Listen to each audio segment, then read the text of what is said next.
Pues bienvenidos, hoy tenemos con nosotros nada menos que a Martín Díez. Muchísimas gracias, Martín. No, al contrario, Joaquín, gracias a ustedes. Muchas gracias porque a mí personalmente me hacía muchísima ilusión, colega y gran amigo de México, que viene hoy a hablarnos de neuromarketing, pero sobre todo yo quiero que hables de tu libro, del libro de neuromarketing. Hay mucho escrito y este libro es un compendio de lo que es neuromarketing y muy probablemente de lo que no es neuromarketing. Es correcto, Joaquín, es correcto. Mira, por desgracia, en un afán de comercializar cursos, conferencias, libros, hubo muchas personas que se metieron del mundo del marketing, del mundo de la publicidad, a hablar de un tema en el que la ciencia juega un papel muy importante, que es precisamente las diferentes disciplinas neurocientíficas que abarca la neurociencia. Neurofisiología, neuropsicología, etc. Entonces el libro va a desmitificar precisamente lo que dicen algunos neurocientíficos como la doctora Crockett, que es las neurotonterías de las que se está hablando, ¿no? Un ejemplo es el botón de compra, eso es un absurdo total, ¿no? Sin embargo, pues incluso se ha convertido en paradigma dentro de lo que es el neuromarketing como nos lo han vendido. El libro precisamente desmitifica, hablé de mito por lo que representa un mito, pero desmitifica 10 de estas neurotonterías, ¿no?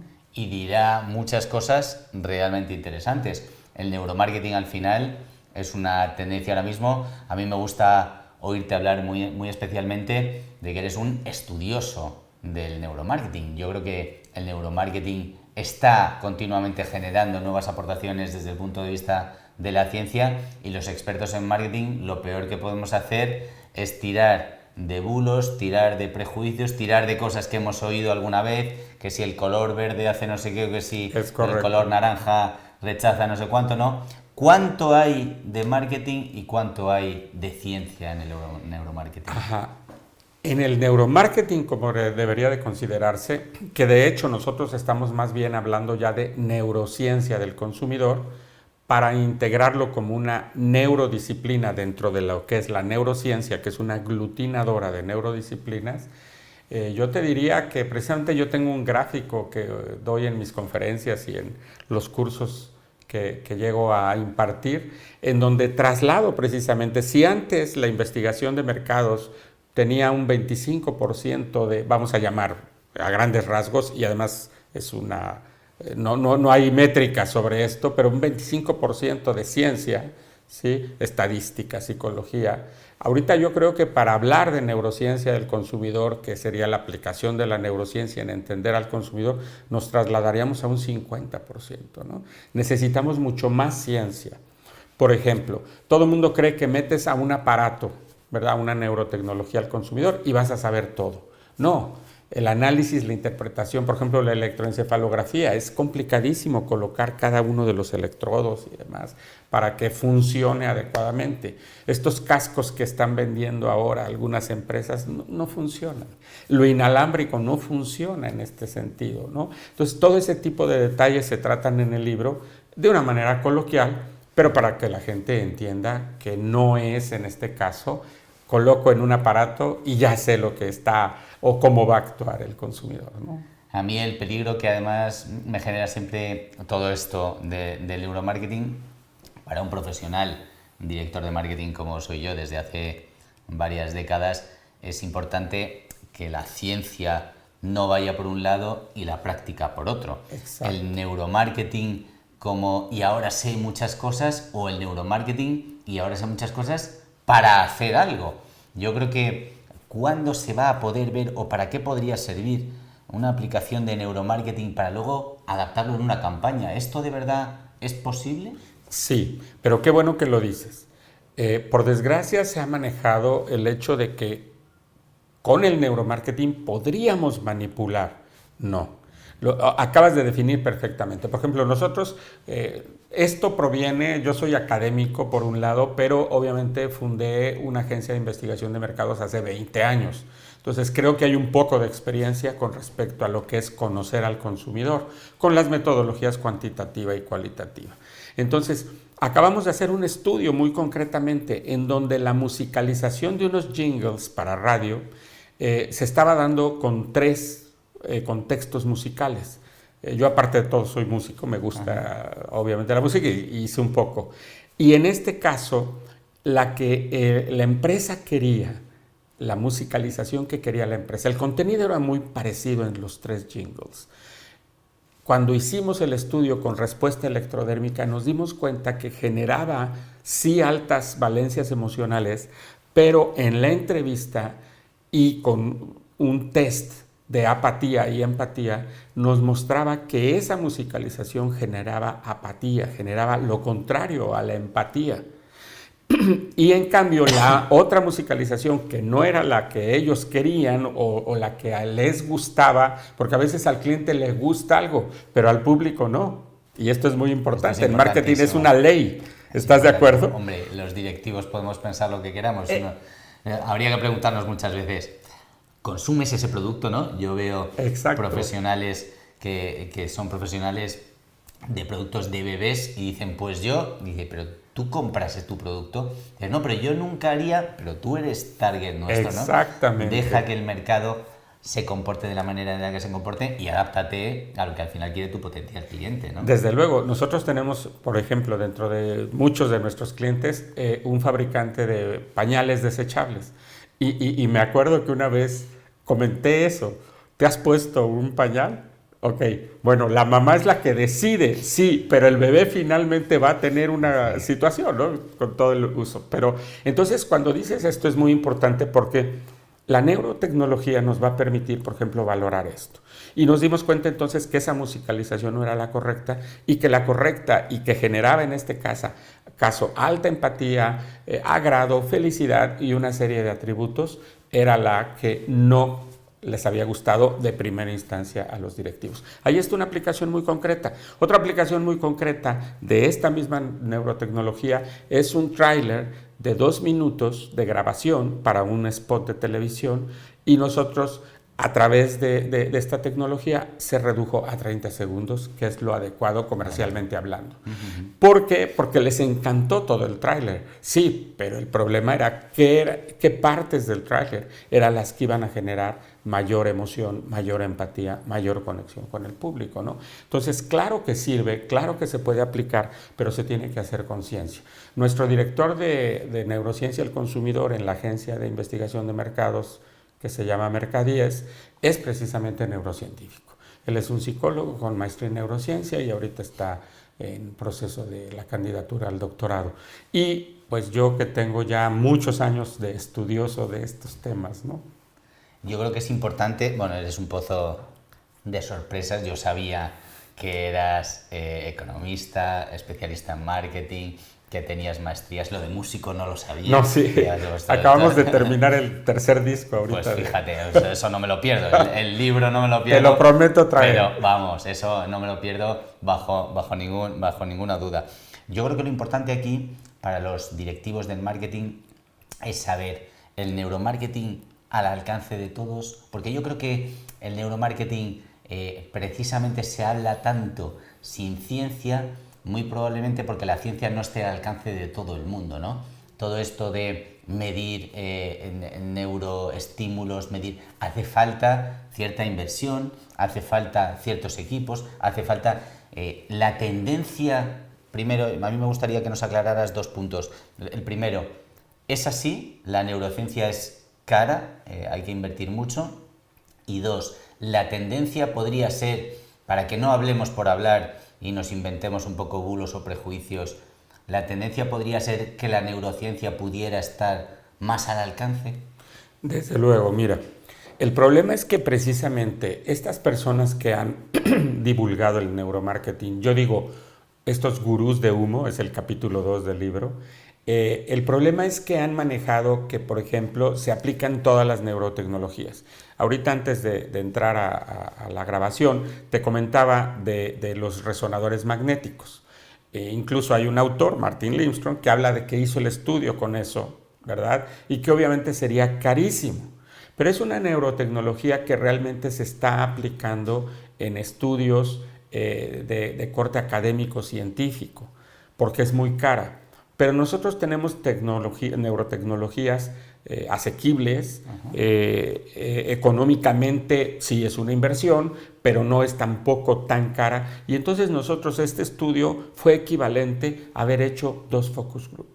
Fíjate. O sea, un estudio que cualquier empresa ya de cierto nivel, no estamos hablando de pymes, ¿verdad? Pero sí ya una empresa pequeña, mediana, puede costear perfectamente y además con una certeza, porque tenemos la parte cualitativa a través de la entrevista, etcétera, y la parte, obviamente, sobre todo emocional.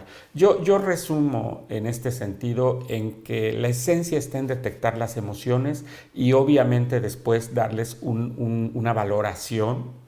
Entonces puedes hacer métricas. Ajá. Y eso es muy importante.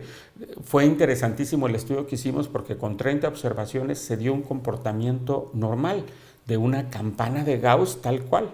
Ajá. Entonces eso nos está corroborando que además estadísticamente el estudio estuvo bien hecho. Entonces no, sí se puede definitivamente aprovechar, pero vas a tener que seleccionar las neurotecnologías que obviamente no encarezcan los estudios con ellas, ¿no?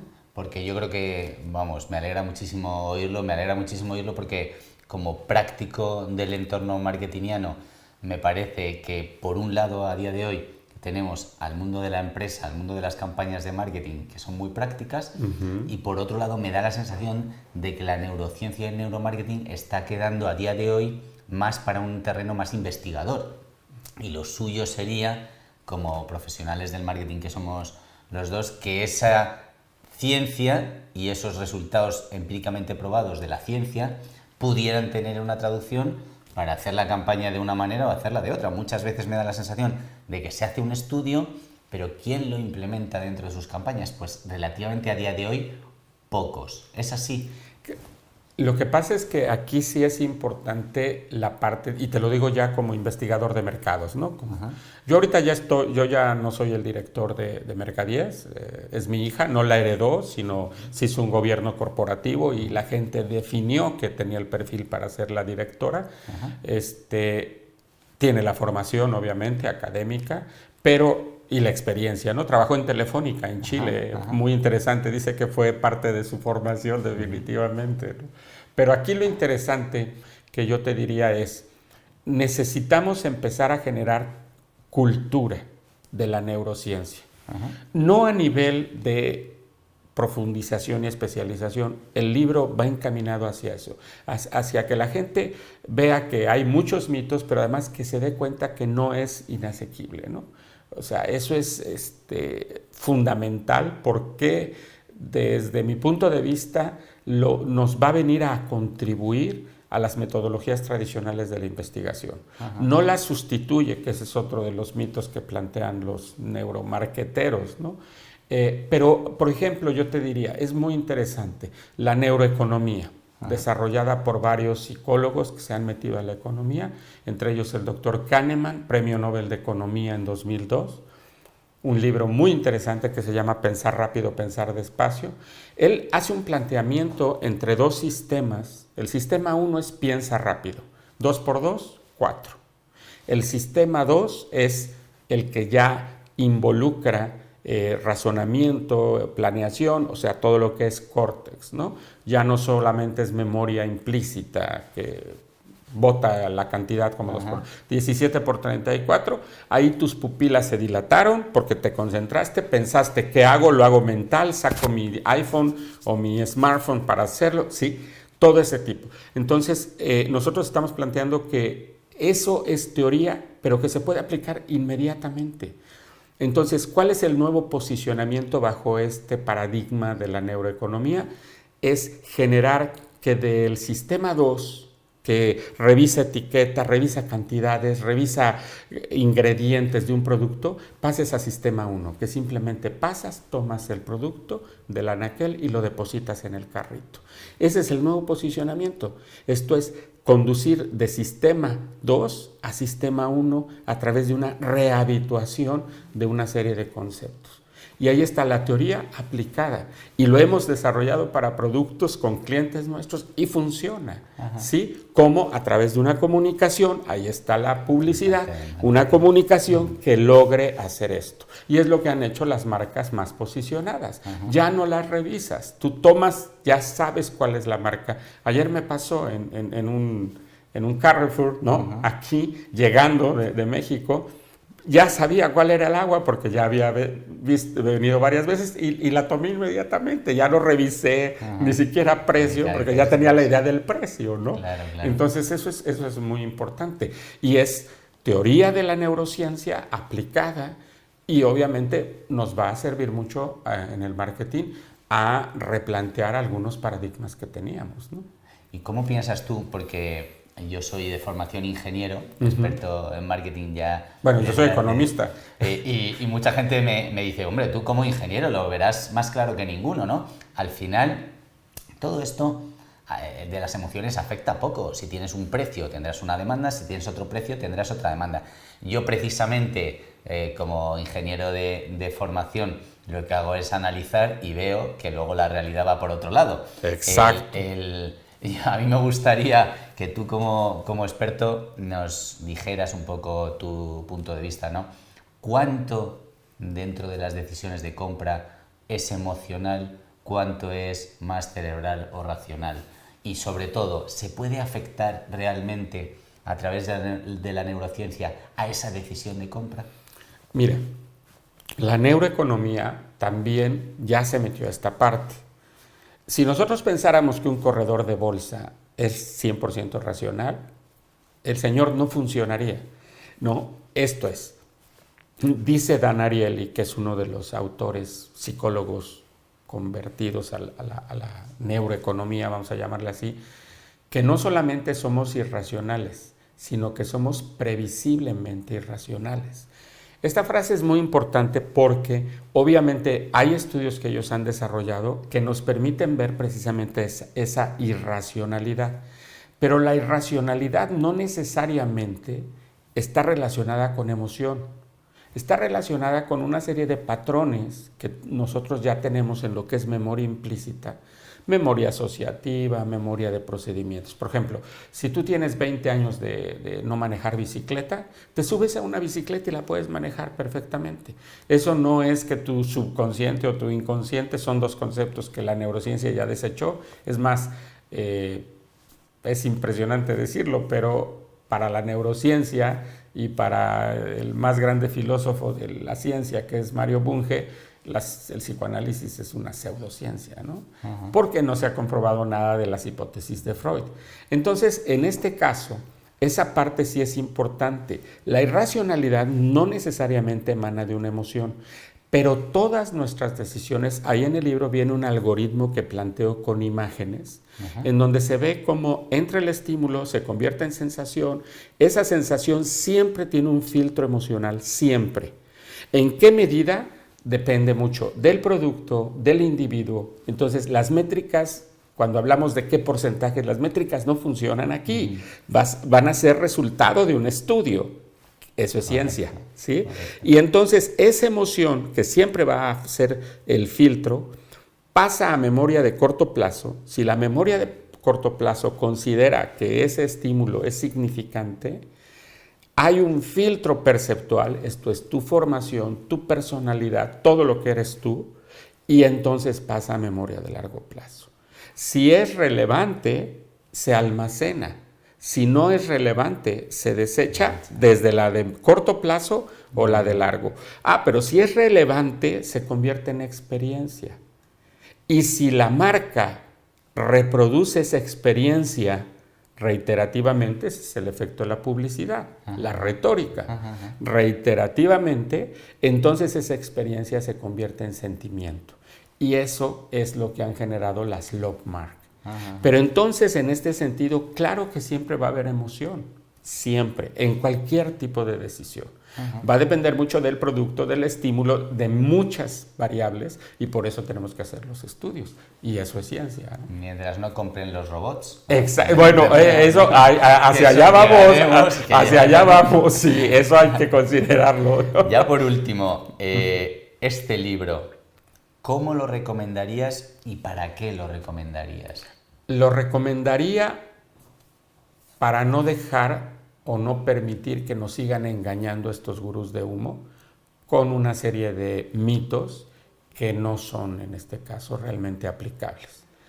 Para tener una cultura básica de lo que es la neurociencia aplicada al marketing y, en este sentido, en gran medida, para tratar de incentivar, porque el libro está, yo describo viajes y cuestiones así, porque es parte de mi vida en el transcurso de la escritura del libro, algo que le permita al lector también darse cuenta que la ciencia no está ajena de lo ameno y de lo divertido, porque ese es un paradigma que, por desgracia, el positivismo nos impuso. No, la ciencia puede ser agradable. Y esto yo lo aprendí de los divulgadores de la neurociencia, precisamente del doctor Antonio Damasio, del mismo Kahneman, de varios autores que es necesario leer para empezar a meterse a esto. Ya cuando te metes a la parte de neurofisiología, que tampoco es ajena a nosotros, es como cualquier otra disciplina, bueno, ya sabrás más concretamente las funciones de la ínsula y otro tipo de cosas, ¿no? Pero en términos generales esa sería la idea, ¿no? Y mi intención de dejarles 2 libros es que, pues bueno, lo podamos tener aquí, lo puedan tener aquí. Lo devorarán nuestros alumnos de la Universidad de Estancia de Madrid y del Centro de Estudios Financieros. Pues Martín, muchísimas gracias. No, al contrario, gracias a ti y gracias a la universidad. Por haber contado con nosotros como punto de destino dentro de tu viaje por España. Esperamos que nos veamos y, sobre todo, que yo creo que ahora mismo, gracias a las tecnologías, que podamos coincidir en la distancia. Somos, desde luego, grandes amigos de las redes sociales. Encantado, por supuestísimo, de tenerte aquí y con muchísimas ganas de leerlo. Los 10 mitos del neuromarketing, del profesor Martín Díez, experto, conocedor y, sobre todo, él se autodenomina estudioso del neuromarketing. Muchísimas gracias, No, Martín. al contrario. Gracias a ti, Joaquín.